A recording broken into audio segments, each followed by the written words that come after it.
First up in hell, Russia's getting desperate in Ukraine, and there's speculation that Vladimir Putin might try to redeem the situation by launching nuclear missiles.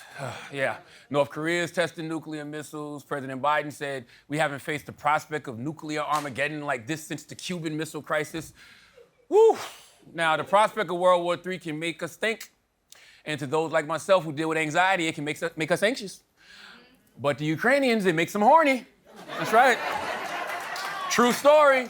Over 15,000 Ukrainians have signed a pact to hold a giant outdoor orgy if Putin launches a nuke. I'm not mad at it. What else is there to do? Now, this raises a few questions, though, like how long does it take for a rocket to go from Moscow to Kyiv? Because it could be a short-ass orgy, all right? Because it's not really an orgy if you only have time to sleep with one person. That's right. It's like paying for a buffet but only having time to get a tossed salad. You know? And I don't want to be tossing a salad or getting my salad tossed when a nuke hits.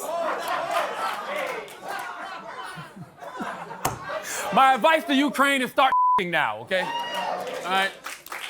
Next up in hell, Texas. Texas Pete, that is. Texas Pete brand hot sauce is getting sued because it's not actually made in Texas. Listen, people. Sometimes names are just names, and for the record, Megan isn't actually a stallion, okay? No matter how many people want to ride her, all right? But all wasn't bad in hell this week. The light came courtesy of Gayle King, all right? Now, a few weeks ago, she took a breakfast souffle from my staff's break room and left a note confessing to the crime and offering to pay for the missing souffle. Well, I thank Gayle here on the show for her honesty, but I did, in fact, want to get paid, okay? So with emotional damages and whatnot, I figured the price of the souffle came to a little over 22 grand, all right?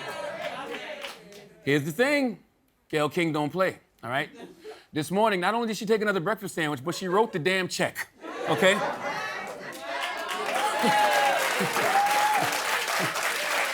And she won't take it back, all right? But she's crafty. She made the check out to Team Charlamagne, because that don't exist.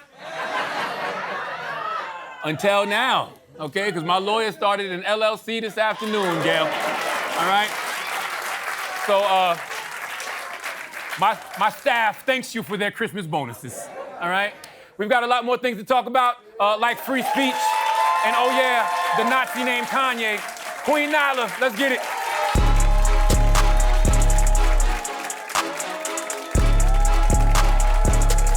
It's been a hell of a week, and here to talk about it is my panel with the best hair in late night. She's the author of a new memoir called Uphill and hosted a podcast, Jemele Hill's Unbothered. Jemele Hill. You can catch his new movie, The Curse of Bridge Hollow, on Netflix and see him performing live this weekend at Gotham Comedy Club and the theater at MGM National Harbor. Marlon Wayans is here. And she's a comedian and the host of the Amber Ruffin Show on Peacock, and maybe the new host of The Daily Show, Amber Ruffin. And later in the show, the great Whoopi Goldberg will be here, but it's time to talk Jews. I mean news. News, okay? Let's get started on this mess, all right? Topic one. The curious case of KK Kanye. He's a Nazi as far as I'm concerned, okay? If you wake up and choose white supremacy and decide to push anti-black slogans and anti-Semitic rhetoric all in the span of 7 days, you are a Nazi, all right? First, he decided to go Shambo chic when he rocked his White Lives Matter shirt during his fashion show. Then he posted screenshots of him texting Diddy anti-Semitic threats. Oh, but wait, it gets worse. He was kicked off social media after tweeting this. I don't even know if I want to repeat it. I'm a bit sleepy tonight, but when I wake up, I'm going DEFCON 3 on Jewish people. The funny thing is, I actually can't be anti-Semitic because black people are actually Jews also. I don't know how people say this guy's a free thinker when 1 minute he's repeating white supremacist talking points, the next minute he's repeating black Israelite talking points. The guy doesn't have an original thought in his wide hip-having body. So, my first question, Jemele, you're always good with thoughts. Do you have any? Well, I'm trying to say this without using a bunch of cuss words, but like, he's a buffoon, and he does buffoon shit. I mean, that's just kind of what it is. Yeah. Marlon, you're good with thoughts as well. Normally, I don't know what the fuck to think. You know what? He's like, I mean, it's bro, like, he's like the crazy cousin. It's like seeing I'm a black man and I know mental illness, and all I'm seeing is a very rich, mentally ill man. Look at the week. Look at what he said. If that's not crazy, that's like the homeless dude on the corner saying crazy shit. But Jamie Foxx is Puerto Rican. Just, you know what I mean? Yeah, I'm a big mental health advocate, but the reason I don't want to... Steve Jobs was the Nazi. These are just crazy people thoughts. But there's a brilliance about him. Period. Is it? What? What's been brilliant about this week? This was a bad week. There was nothing. Not this week, but prior to this, I think he found in some insane kind of way is how to make insanity sane enough to be successful. And there's a line that you gotta cross, and right now, he's over on that side. But when he's right in the middle, there's something, and honestly, like, I know mental illness.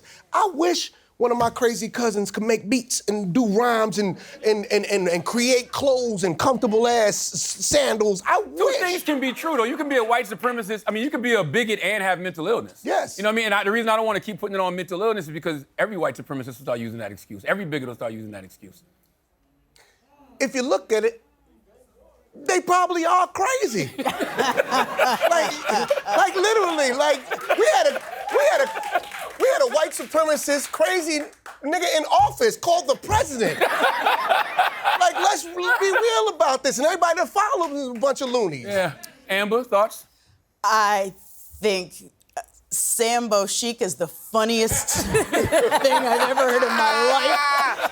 That's a it's a White Lives Matter teacher, Sambo Chic. I'm gonna be laughing about that all week. Yes. But I think he has, I mean, yes, he is sad, a little racist, and yeah, Nazi, and yeah.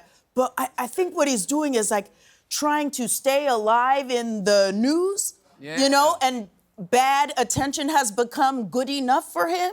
And that's what I think he's doing. I think he's acting out to get more attention, and I do think it comes from a place of self-hate and racism for sure. But I'm interested to find out what's gonna happen when those 4 white friends he has left turn on him. Like Tucker Carlson already turned on him. What's gonna happen then? Yeah. You know, my guy Van Lathan, he came out and said that Kanye allegedly professed his love for Hitler during his Slavery as a Choice rant and footage of Hitler's Kanye. my best friend. You don't think he's You can't say that out of context, Mark. I know. They take that clip. But that's a crazy person. These crazy thoughts, man. My thing is, though, why is it okay for, like, anti-black rhetoric to be left in these interviews, but anti-Semitic rhetoric gets removed? Shouldn't all bigotry be removed? You had better say that. But you already know what it is. As a country, as a nation, we're extremely comfortable with that position. I mean, we've been anti-black from the beginning. So it's a default mechanism for us. But the other part, too, to shift a little responsibility as a community, we're not responsible for Kanye and his antics, but we have tolerated them because we're a protectionist community. We step outside somebody that's in his position that has given us good music. We have provided cover for this individual for a very long time. So in some ways, unlike in the Jewish community, it's certain shit that's just not gonna ride. In the gay community, there are certain things that are not gonna ride. We do not have that same attitude about in terms of holding each other accountable. Yeah, I understand that we have to protect each other because we know when you're in a position that you're in, when Amber, Marlon, myself, that we have to look out for those who have made it to a certain point differently. But we can't do it to the point that it disrespects our integrity and it comes after our self-respect. And unfortunately, we've done that. And that's right. And why should we protect you if you're shitting on us? Exactly. Yeah, the little bit of protection you had is gone. That's right. Yeah. Because at some point, you got to come back to us. That's right. Right. And so now, you can't. Because Like, far as I'm slavery wasn't a choice, but our protection of you was. That's right. Amen. You chose to leave it. All right. And also, I think we do have the power to protect each other. And I look at this as, you know, the man is off his meds, bro. Yeah. Like, and we gotta be, like, it's funny till somebody gets hurt. And That's then what it we feels like now. all like, oh, I can't believe he jumped off this building or he cut off his arm. Like, yo, you didn't see the signs? Yeah, he is moving like a person who feel like he's not gonna be around much longer. That's what it feels like. Well, it's troubling what you see, but I also, and I know how much you've been such a strong advocate in the mental health community. I know a lot of people that suffer from mental health that don't do that. That's right. And I do think that there's room to be critical and room to be holding him accountable and also room to acknowledge where he is obviously struggling. But I'm not gonna link those two together in that way and say, oh, he's professing his love for Hitler because he's mentally ill. Like, it's a lot of people that suffer from that don't know that. Yeah, Right. but when you're mentally ill, you're ill. It's a sickness, bro. Like, I don't want white supremacists to start using that excuse. no, Bigots gonna start saying that I now. don't either, but we as black folks, we know when we see somebody that's, that's not right now, bro. Ain't all right. true.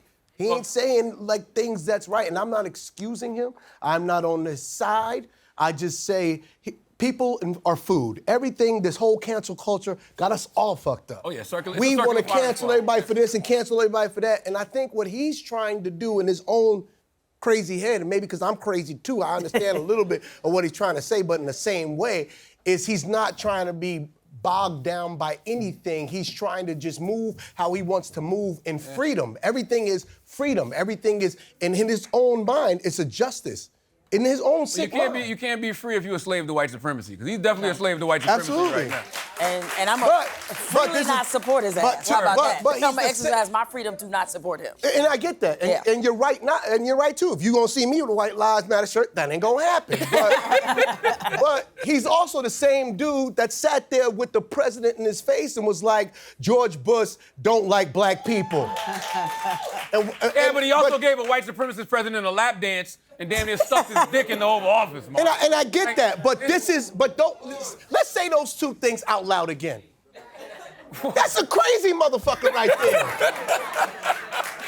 Listen, the moral of the story is Kanye West does not care about Blistex, okay? I don't know what that is, but all cold sores matter, all right?